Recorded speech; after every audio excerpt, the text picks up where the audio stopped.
Welcome back to the zone. Bobby's a little under the weather. He doesn't feel like saying hello. We are now in the widening cataclysm that is known now as the scraping pandemic. New reports are dwindling.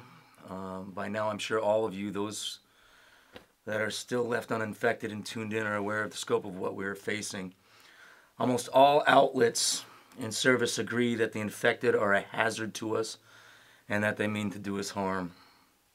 So far, no cure or even treatment has been suggested for combating the virus.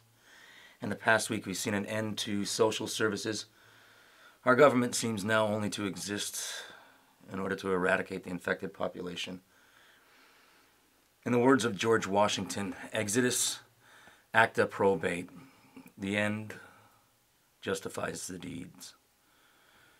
Very terrible deeds indeed.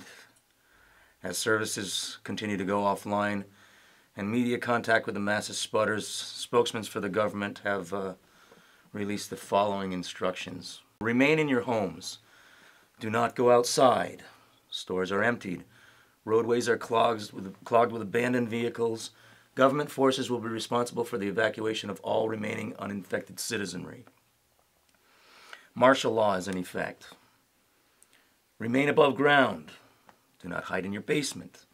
Evac forces are spread thin and will be moving quickly. Remain on surface levels of your home. If your home is still with power and connected to the internet, you can register for evacuation. Websites created by the CDC and WHO. Residences with citizens in need of evacuation are asked to hang a sheet from the window, preferably an upper floor window. This will help the evac forces know where to find you. If you need to flag down the evacuation personnel, do so quietly as noise attracts the infected. These instructions paint a very bleak picture of the tenuous hold we have on our society. Let me tell you what they really mean. Remain in your home. Stay where you are so that we can wipe you out easier. Remain above ground. Why remain above ground? You've seen the fire bombings. It's a lot easier to wipe you out with fire bombings instead of bunker busters, right? Hang a sheet from your window.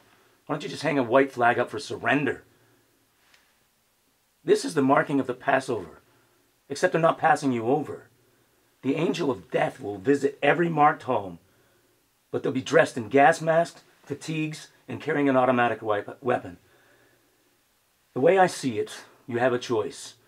You can blindly follow this distrustful government run by crooks and worse lawyers, or you can rely upon yourself and live and endure by you.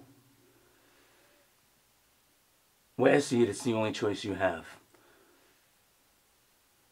They're coming for us. I'm looking out for you and asking you to look out for me.